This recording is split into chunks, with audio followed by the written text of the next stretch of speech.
Hello and welcome to Panzer Core 2. This is a sort of tutorial video where we'll look at which general traits are any good. You can call it optimization if you want, but what would be the best combination or one very good combination of traits for the Spanish Civil War? And in logistics, it takes away your core slots, and for me that is unacceptable. Yes, it gives you 2 slots, and yes, there are some instances where you can actually save more slots using overstrength panzers than you lose out on in logistics. However, that takes away the entire point, and that is to increase the fighting power of your core. So for me, inept logistics is out, but an argument can be made that this is an acceptable trade if you go tank, overstrength tank heavy, because you can actually save more slots than you use. And in the Spanish Civil War, that's actually more true perhaps than in later campaigns, since you don't spend any slots on your infantry and relatively few slots on your air force. And which we will look at later, if you play with denied air force and denied artillery, but especially denied air force, then you will be wasting even less points on the air force. So an argument can be made that inept logistics are better here than normal. But for me, no. No overstrength. It is not crippling. You can play the entire campaign with no overstrength. Because it gives you just more units, and more units is another way of playing. Lets you cover more ground, lets you surround easier, that sort of thing, easier to protect your own units. However, it also takes away some of the more potent aspects of the game. There would be no 15 strength or 20 strength if you get the right hero tanks with powerful heroes going berserk. So, and there will also be no free, like those 1 slot units that you can upgrade to 12 for no extra slots, or those 2 slot things that can go up to 11 at no cost. And if you take Panzer General, then all of the tanks in the game are just 2 slots, so you are taking away a bit. So for me, it reduces my power, so no. Denied Air Force. I think the airplanes in this game, they are shitty, so you don't need them. Denied Air Force, and of course anti-air veteran, that frees up 1 slot. That is the great trade. You already start with 3 fighters, 3 tactical bombers, and 1 recon, plus you will get 3 strategic bombers in the second mission. You will never be able to upgrade them or use auxiliary fighters, but with enough anti-air and anti-air veteran, then yeah, you are going to rule the sky. This one converts all suppression into kills, which is completely insane. My proposal to the developers initially was to reduce that to 50% of suppression get turned into kills, because then you would need at least some air force to deal with the remnants. But no, it just goes straight kill. So this combination is very good. But of course, if you really enjoy your air force, then this is out of the question. But we are looking at good combinations here.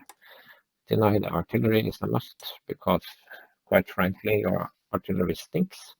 And from the first scenario, you get first and second scenario, you get a total of 29 pieces of 203mm range for artillery.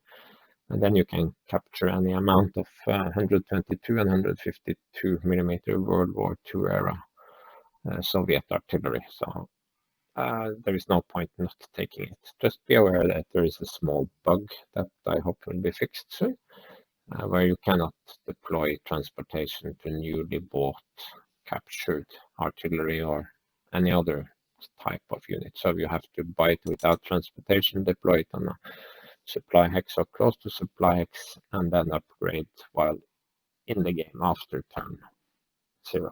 So you lose a little bit of time there, but it's the only workaround at the moment.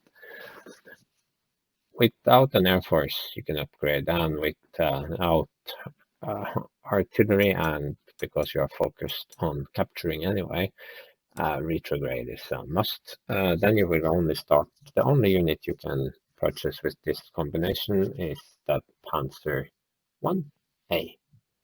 All the other categories will be blocked out. Not a single one can be purchased.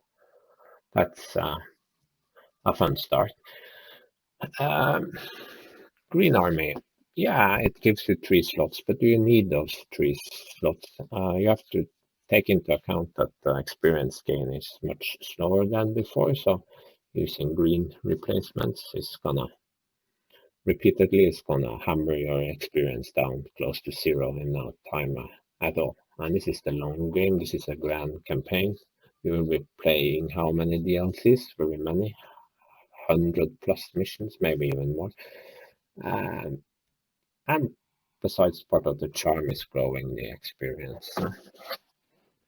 So I would skip on Green Army. Although an argument could be made that if you play with auxiliary force, and of course you already have auxiliaries, and of course you already have the nationalist infantry to take losses, and if you then focus on overstrengthening, you could even go inept logistics, Green Army, Panzer General, and just completely focus on those 15 strength panzers, let them run free, and only take elite replacements. But 3 is too little. There are too many weak units. You will take too many losses, I think. So it's not for me. This is possibly the most horrible trait of all. But you cannot take replacements in the middle of battle at all. But again, the Spanish infantry, they can take reinforcements. Your auxiliaries can't. But if you play with auxiliary force, then you can have very many auxiliary units, and they might as well die anyway. You're not getting the prestige back. So if any of your core units get damaged, you can just not use replacements in the middle of the battle. But still, it doesn't suit my playstyle, so I won't use it. But it can be used. But I will only use it with extra auxiliaries, which again would require you to have sufficient prestige. And I don't think that even with Trophies of War, and for that matter Liberator, if you play the high difficulty, I don't think you will have enough auxiliaries to really offset this. So, I mean, all of this is possible. So let's skip that. Poor maintenance. It gets too unpredictable for me, but I mean, it works because if you are doing a lot of encirclements and forcing surrenders anyway, just because one of your units encircling loses 1 movement point and cannot attack, you will always have other units nearby. So, but it's just not my favorite because sometimes it will kick in at a very bad time, so I don't use it. Chaotic fire is okay, but I like inefficient supply. And because inefficient supply gives you 2 ammo and 4 fuel, you cannot also take chaotic fire. Otherwise, I might be tempted to use it. But this is a horrible combination. This is okay. This is also okay. The bonus here is that you will always get your ammo back as long as you are in supply. The downside is that some of your artillery can run out of ammo, and your overrunning tanks can run out of ammo pretty quickly, but you will get all your fuel back.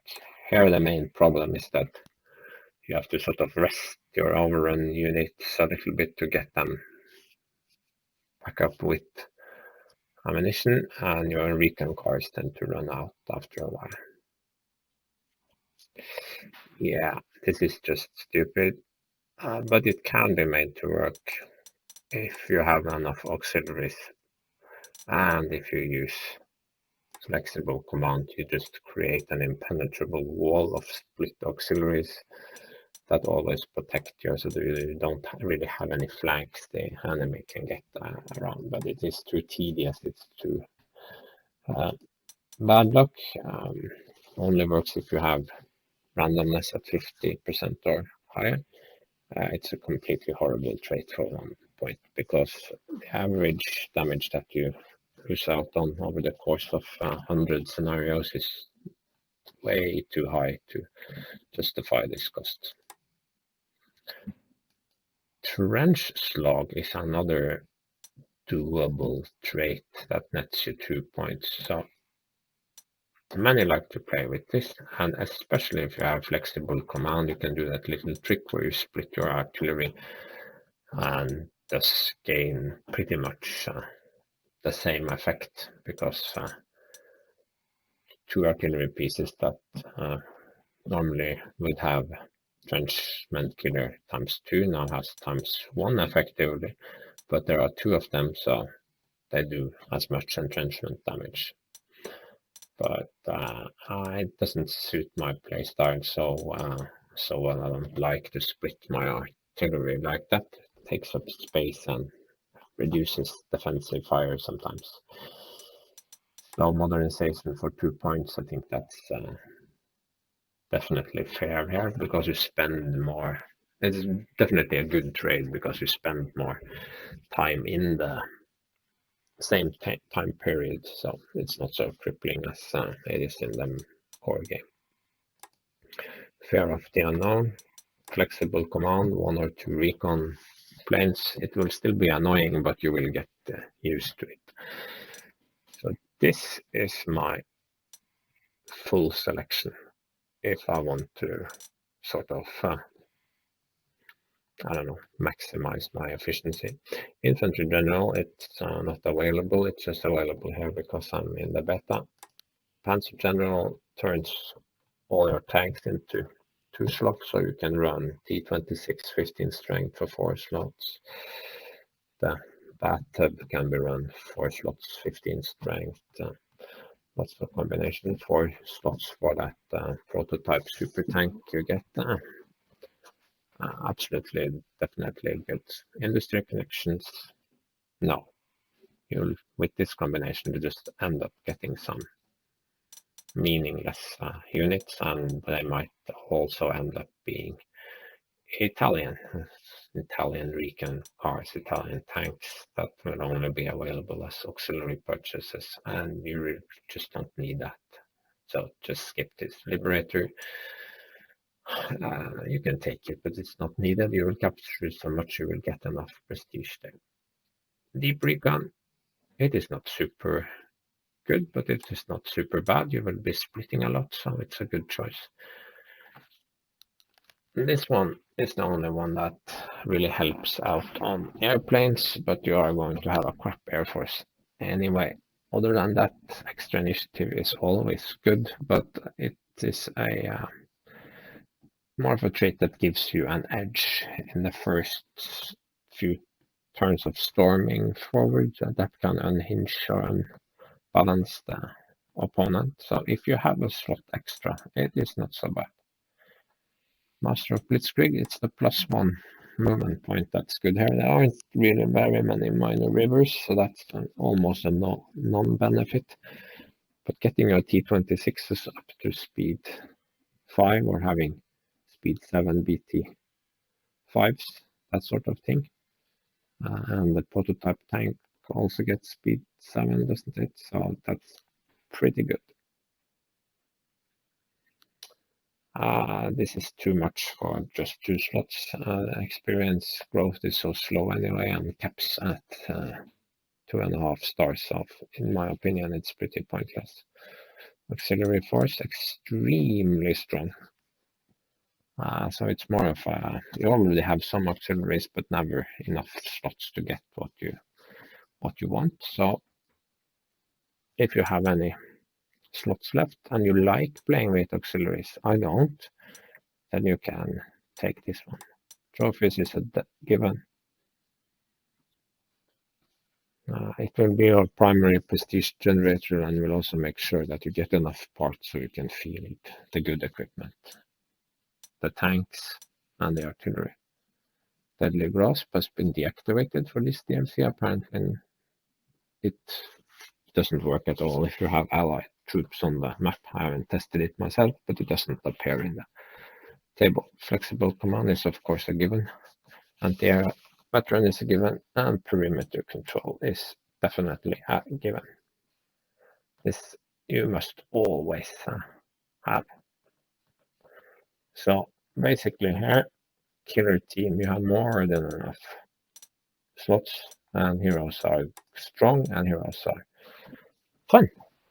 So basically you are left with 2 slots. You have more slots than you could possibly need. I would love to have Deadly Grasp, of course, but there is no point. So from here, there are basically a couple of options. One is to take operational initiative and then take auxiliary force. Then you have pretty much maxed out anything that's useful. This I could play with, and this would be exceptionally strong. You could also do this and remove deep recon and thus actually have an air force. And I'm not saying that this is better. I am saying this is actually a weaker combination than this. This is the strong one. But I would perhaps say that this is the fun one. Because quite frankly, it's the ground-air combat combination is good. And also remember that these choices are only valid for this DLC. At the start of the next DLC, you can redesign your general, or as I intend to do, sort of keep him around, maybe give him some more trait points as the campaign progresses to gradually get rid of some of the negatives. And maybe not really take killer team at the start of each DLC. But to recap, this is my fun build.